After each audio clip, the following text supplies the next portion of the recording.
because Gaza's students are unwilling to let war write the next chapter. Tariq Abazoum, Al Jazeera, Deir Balah, Palestine. Dozens of demonstrators have been arrested in London for supporting the banned activist group Palestine Action. The UK government banned the organisation under anti-terrorism laws this month, making it illegal for anyone to be a member of the group or to display support for it. The rallies come ahead of a legal challenge on Monday seeking a full judicial review of the classification. Sonia Gallego was at the protest in London. The group was banned by the government. And the reason why it is so contentious to hold these types of actions is because Palestine Action has been prescribed as a terrorist organization. This follows after members of the group entered into a military airbase and damaged and spray-painted military airplanes as well. Now, there was an earlier attempt to try and postpone the prescription, but that was unsuccessful. Now, since then, there have been some 100 people who have been arrested for simply declaring their support in public. Now, this could potentially years in prison.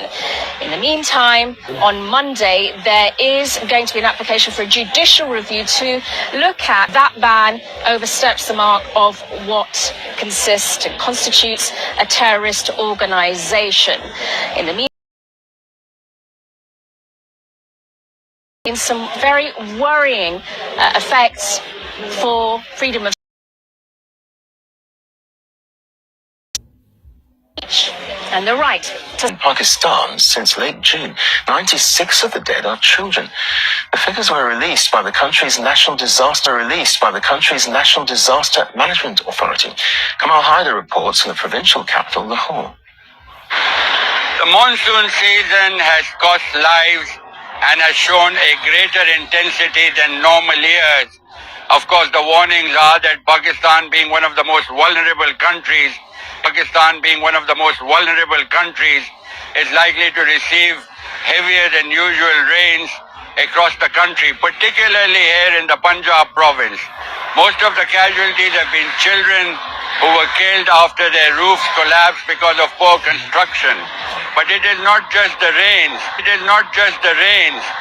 the stagnant water left behind by those heavy showers, which is a matter of alarm because it leads to waterborne diseases and unhygienic conditions. That is primarily because of the poor planning, high rate of corruption, and of course the fact that after the crisis, Pakistan must be prepared to deal with such scenarios because there are warnings that Pakistan will be receiving heavier than usual rains over the coming years. The government has to take notice of that. People also have to be informed on how to protect themselves in case of those heavy rains. There is a lack of awareness, and the government needs to do more to inform people on how to save their lives.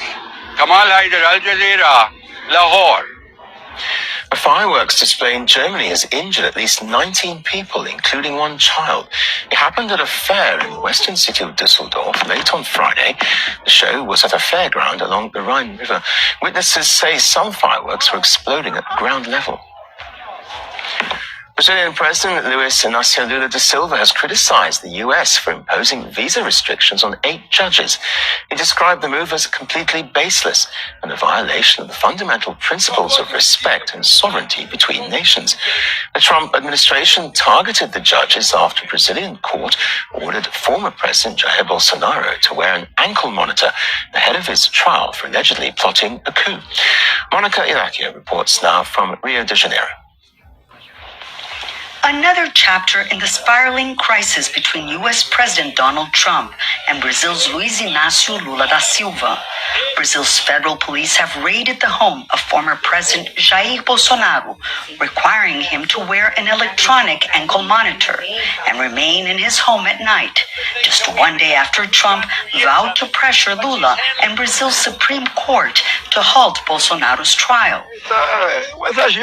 I am a former president of Brazil. I am 70 years old. This is a supreme humiliation. The Supreme Court imposed other precautionary measures, including a ban on social media use and communication with his sons. Bolsonaro claims he is the victim of political persecution. This wasn't Lula's decision. It came from the courts. Bolsonaro is seen as a flight risk. In addition, his son's actions in the US, lobbying the White House to apply sanctions against Brazil and interfere with the trial, are considered obstruction of justice. Bolsonaro is accused of conspiring with the military to stage a coup and remain in power after losing the 2022 election to Lula. Just 1 week after Lula took office, Bolsonaro supporters stormed Brazil's Supreme Court, Congress, and the presidential palace, an attack that drew comparisons to the U.S. Capitol riot. Analysts say the evidence against Bolsonaro is overwhelming and could result in a sentence of up to 40 years in prison. His family hoped the trial would be overturned after Trump threatened to impose a 50% tariff on Brazilian exports, citing the Supreme Court proceedings as his main objection. Though Bolsonaro is already banned from running for public office until 2030, he is actively working to influence Brazil's 2026 presidential election. Without me, Lula will win the election, controls the machine, and uses it. Lula has strongly criticized Trump for interfering with Brazil's independent institutions and internal affairs. He also confirmed that he will run for re-election next year to stop Bolsonaro's movement from regaining power. I will not hand this country back to that bunch of lunatics who nearly destroyed it. You can be sure of this. They will not come back. Meanwhile, tensions between the United States and Brazil run high. So far, the only thing certain is that neither Lula nor Brazil's Supreme Court will cave into pressures from the White House to release Bolsonaro. And unless something unexpected happens, the conflict between two of the world's largest democracy tends to escalate. Monica Yanakiev, Al Jazeera, Rio de Janeiro.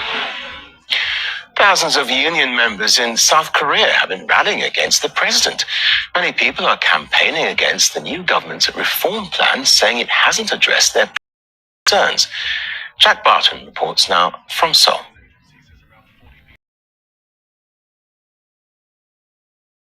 The same umbrella group that launched mass demonstrations.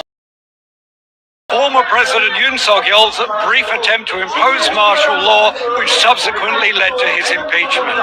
Having helped bring President Lee to power, these workers now want something in return. Many people are out in the streets is that they are fighting for their right to survive and for the improvement of labor rights. I hope the president will listen more to the labor community. For decades, Lee Jae-myung was seen as a firebrand leftist and close ally of South Korea's work. A conservative who is business friendly. Previous administration and conglomerates, even at the end of their terms, they were still moving in that direction. The current administration under President Lee Jae-myung will break away from this trend and pursue a more worker-friendly and pro-labor. These demonstrations pose a clear President Lee as he attempts to walk a centrist tightrope, trying to appeal while keeping on board his own base, which includes these workers who have made it clear that if the union's demands are not met, there will be more demonstrations and industrial action. Jack Barton, Al Jazeera, Seoul. And you can discover a lot more on our website at aljazeera.com. The news continues here after Restitution, Africa's Stolen Art. Stay with us.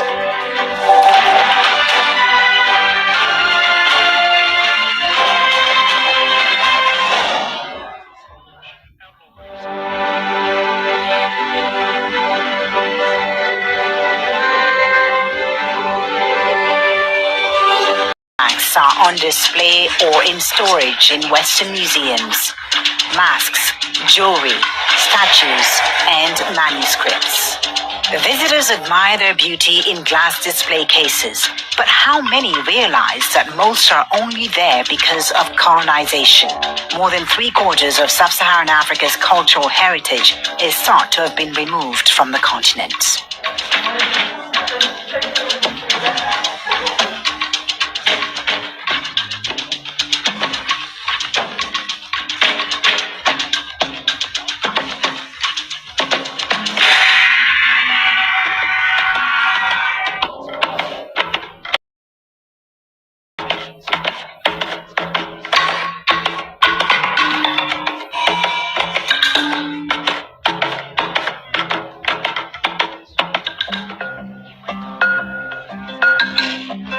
In the 19th and 20th centuries, the European powers colonized Africa and plundered the continent's cultural heritage on a massive scale. Works of huge local significance were pillaged by invading or taken by Christian missionaries. European countries put these pieces on display in their museums, often in ethnographic exhibitions labeled Negro or artists like Picasso to produce some of the most innovative Western art of the 20th century.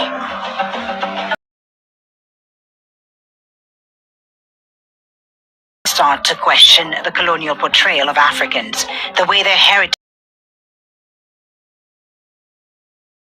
pillaging of African artifacts. The old ethnographic museum in Paris was demolished and replaced in 1930 of man, but it simply displayed the spoils of expeditions funded by the Ministry of the Colonies.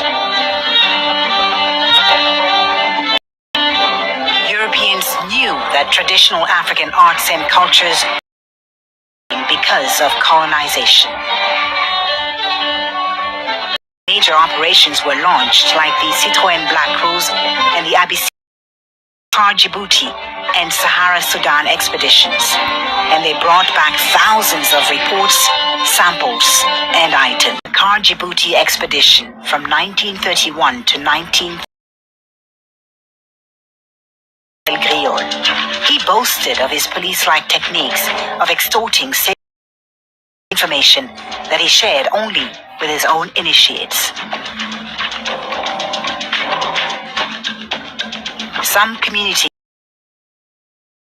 statuettes and dolls because the ethnologists were so insistent.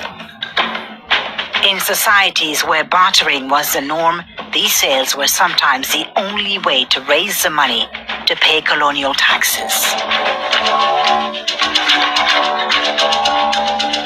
But not everyone accepted this form of cultural robbery. Eris was an anthropologist and surrealist poet, and he went on the Dakar Djibouti expedition. When he got back, he worked at the Musée de l'Homme, he said, under the pretext of teaching people how to love them and know them. That is, to train even more ethnographers to learn and pilfer from them too.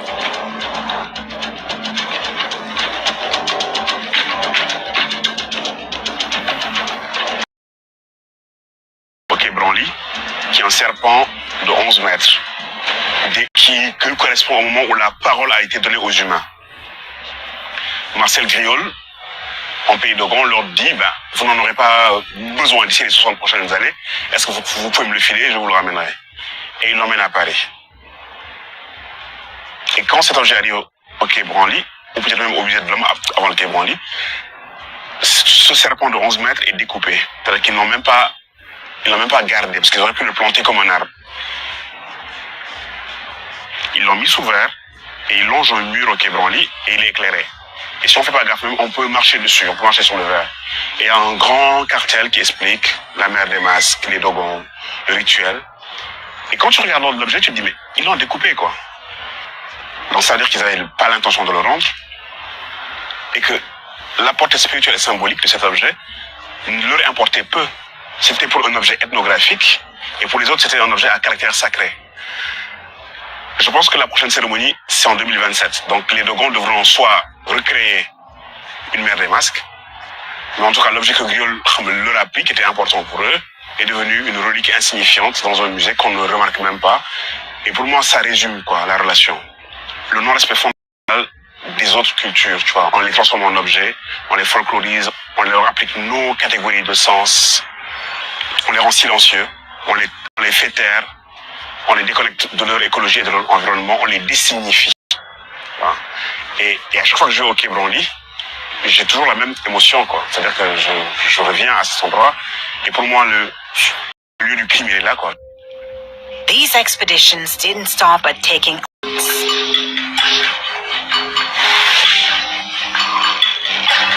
Scientists got bodies for research from the colonies or from Europe.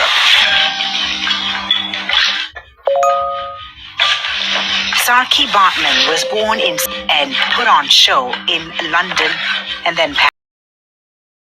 In 1815, her body was bought and dissected by the zoologist. Her genitals, a mold of her body, and her skeleton were until 1974. Western collections still have thousands of human remains like those of Sarki Bartman stored in anonymous boxes.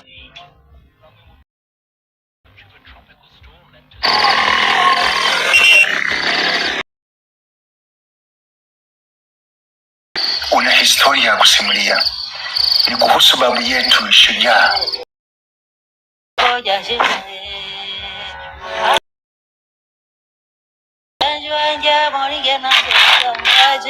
Mangi Meli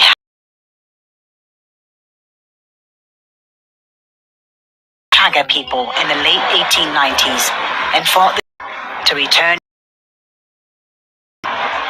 Mnyaka Sururu Mboro has promised to recover Meli's head, but still doesn't know exactly. This associate said, honestly, the issue of these children is not. Actions bear that out.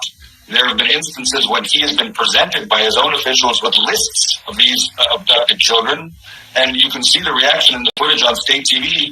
It's basically a shrug. He has no urgency. In that Oval Office meeting with Trump back in February. That meeting then kind of went off the rails, and we all remember that. But Zelensky has come a long way since then.